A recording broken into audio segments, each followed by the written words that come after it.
Here's the problem that we have in this discussion so far that I've seen. We are, some of us, perhaps, confusing in our minds law and morality. They are two entirely different things.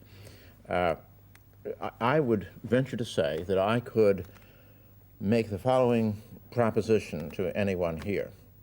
Henceforth, you, sir, or you, madam, in your moral judgments shall be guided in the decisions you take, not by your conscience, but by mine. I don't think there's anyone here who would accept that bargain. That means that we all must ultimately have recourse to our own consciences. Exactly. So can you have something, in theory we're talking about now, that is legal and immoral, or immoral and legal? Yes, depending upon one's point of view. Well, in Watergate, how much were some of the things that happened also regarded as conventions by the people who were actually committing them? Oh, I think quite a number of them. The so-called dirty tricks Yes. in our campaigns have been going on for decades. Was there no legal way of doing it? There was no certainty as to what the law was in those days. The court had never ruled. No. Therefore, you're implying that there are some people who are outside the law. Except in the United States, at that time, the law was not settled. But at the president's instruction, or with his franchise, the argument was that those kinds of steps could be taken lawfully for reasons of national security. So you're saying the president is above the law? No, I'm fascinated by so this. you beg-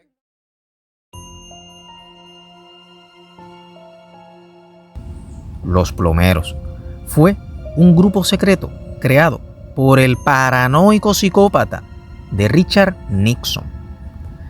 Sus misiones eran buscar trapos sucios sobre enemigos de Nixon, poner micrófonos en la Casa Blanca, tomarle fotografías a documentos de políticos rivales y sobre todo velar que no salieran a la luz documentos secretos del Estado. Cosa que no salió nada bien, como veremos a continuación. Pero como siempre digo, quédense hasta el final del video, que está lo mejor del caso, junto con mi veredicto final. Comencemos.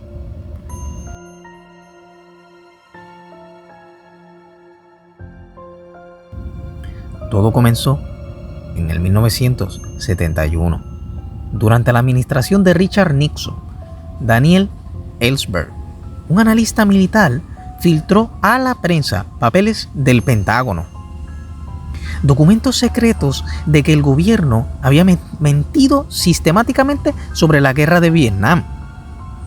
En los documentos se reveló que sabían que no podían ganar la guerra, pero siguieron mandando tropas porque no querían admitir una derrota. Como si las vidas fueran simplemente piezas de ajedrez. Muy loco. Los papeles demostraron que el primer ataque de Vietnam fue exagerado, engañando al Congreso para que les dieran permiso de seguir atacando. También se demostró que habían bombardeado Camboya y Laos en secreto, sin avisar a los medios ni al Congreso. Esto era ilegal y se hacía mientras el gobierno decía que quería la paz públicamente. Como siempre, la hipocresía barata. El documento se resumía básicamente en un 70% para evitar la derrota humillante, un 20% para mantener a Vietnam del Sur fuera de las manos de China y solamente un 10% solo para ayudar a los vietnamitas y que tuvieran una vida mejor. Y aquí es que vemos lo mucho que les importa a esta gente la vida humana. Nixon, totalmente paranoico por la filtración, decidió que la CIA y el FBI no eran suficientemente agresivos. Así nació la unidad de investigaciones especiales apodada Los Plomeros. porque la misión de este grupo era tapar las fugas. El grupo estaba liderado por dos personajes que parecen sacados de una novela de espionaje. E. Howard Hunt, exagente de la CIA y escritor de novelas de espionaje. G. Gordon Liddy, exagente del FBI con una personalidad intensa y usaba métodos extremos. Operaban desde el edificio de oficinas ejecutivas al lado de la Casa Blanca, bajo la supervisión, obviamente, de Nixon y otros asesores de él, como John y otros más.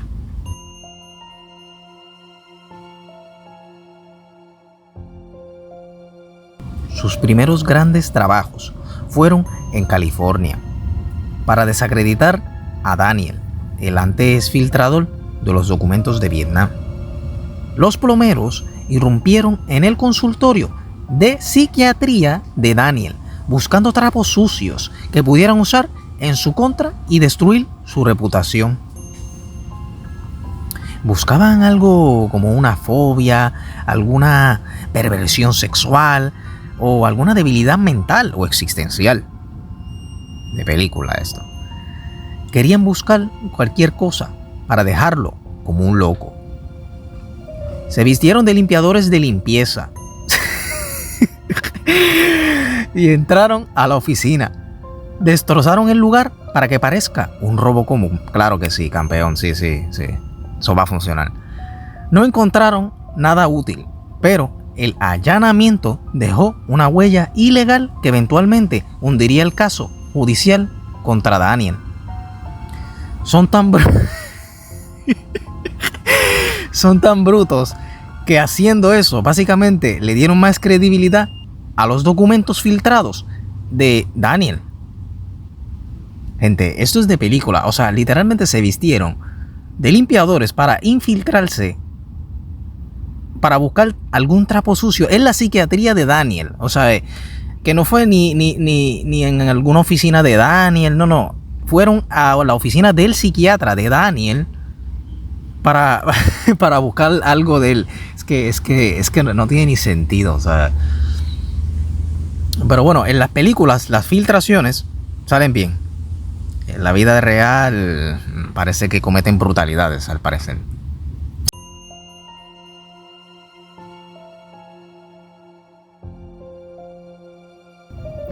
El 17 de junio del 1972, 5 hombres contratados por Hunt y Liddy.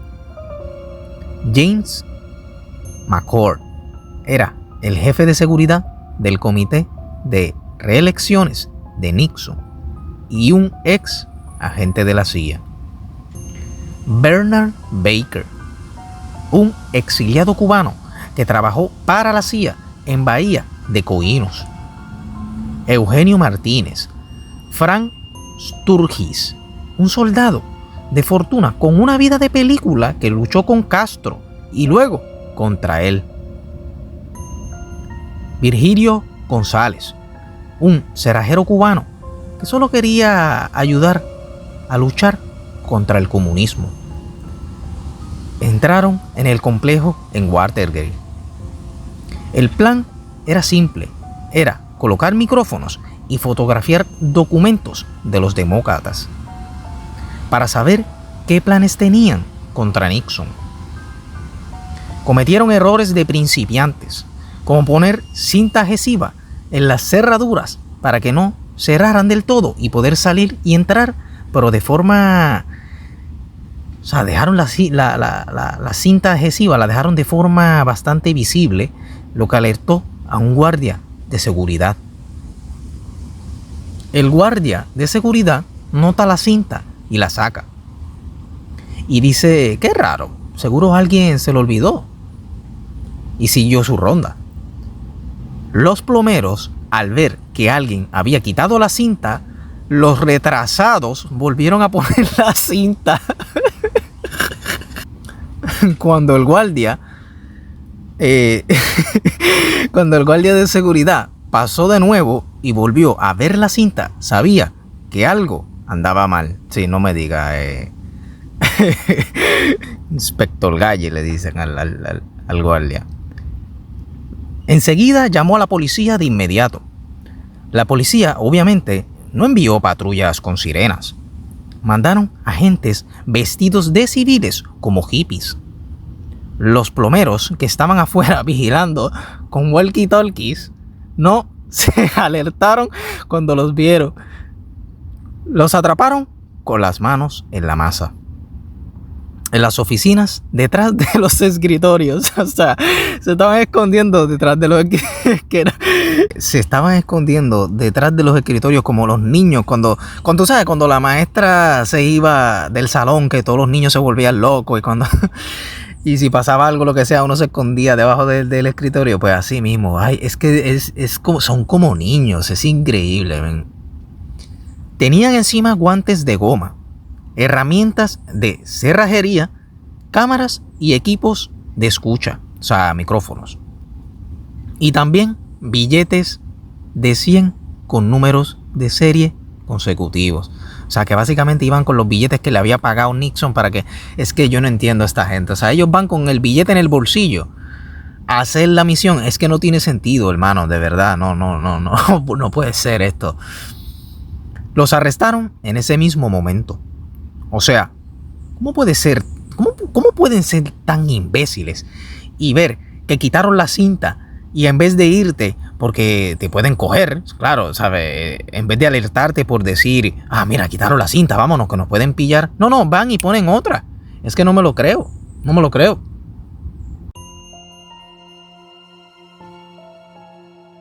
Aunque la Casa Blanca intentó distanciar el incidente como un intento de robo de tercera categoría, el hilo comenzó a desenredarse gracias a la prensa e investigaciones del Senado. Hunt y Liddy, que eran los cerebros del operativo, fueron declarados culpables de conspiración, robo y espionaje telefónico.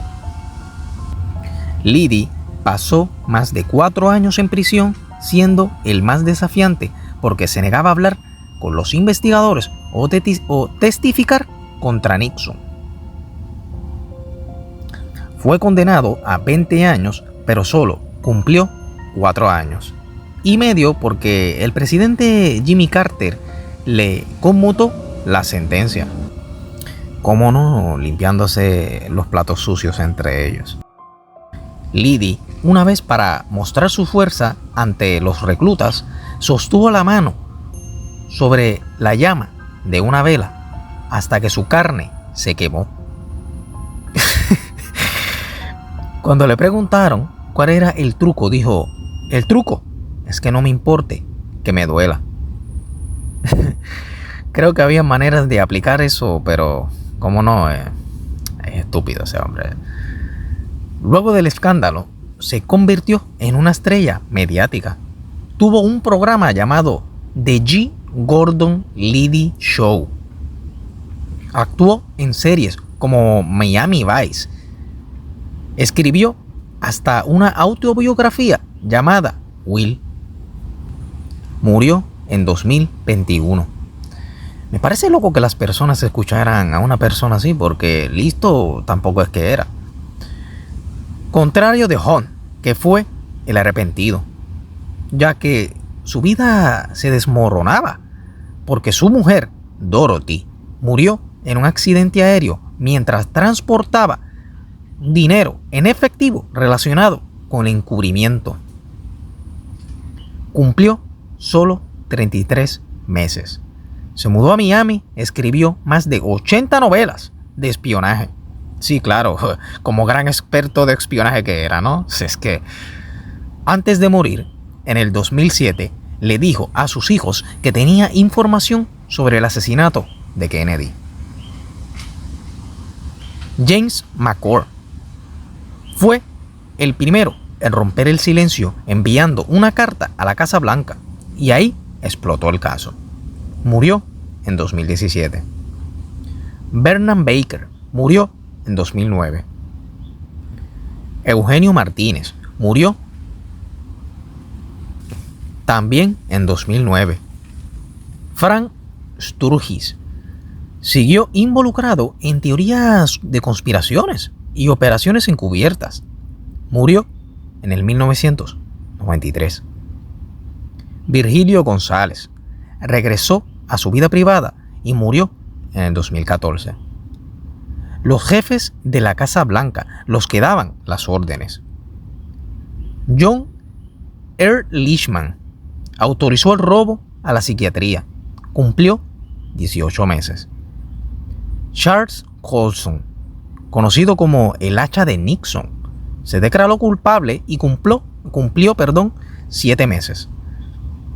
Este tiene un nombre rarísimo, Egil Bud Crow, como si fuera Freddy Krueger. Era el jefe directo de los plomeros, que fue de los pocos que mostró arrepentimiento desde el comienzo. Cumplió solo 4 meses. Los plomeros pasaron a la historia como el ejemplo máximo del abuso de poder ejecutivo. ¿Y cómo se ciegan estos personajes hasta el punto que cometen errores estúpidos de principiantes? Lo que empezó como una unidad para disque proteger los secretos del Estado terminó convirtiéndose en una banda de operativos torpes que, intentando salvar al delincuente de Nixon, terminaron por destruirlo. Mano, no puedo ser serio con este caso, es que es imposible. Con esto nos damos cuenta que mucha de la gente que llega al poder en realidad no le importa a nadie más que solo a ellos mismos. Hacen alianzas que no son amistad, son conveniencia y son capaces de mentirle al pueblo, al Congreso, a quien sea, incluso mentirse a ellos mismos, solo para no admitir una derrota.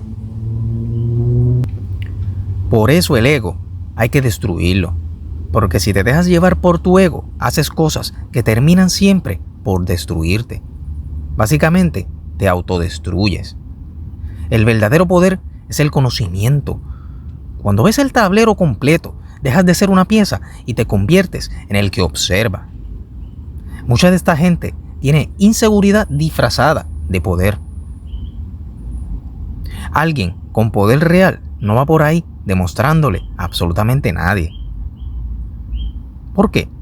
Exactamente porque no tienen nada que demostrar.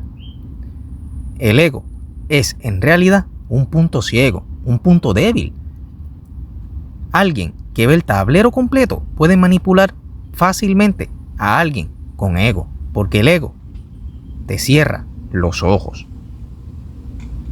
No ves con claridad, por eso los plomeros volvieron a poner la cinta.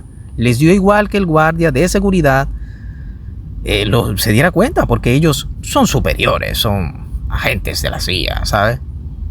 Pero eso es una trampa. Es increíble cómo esta gente llega a cometer cualquier delito solo porque su ego es más grande que el país entero.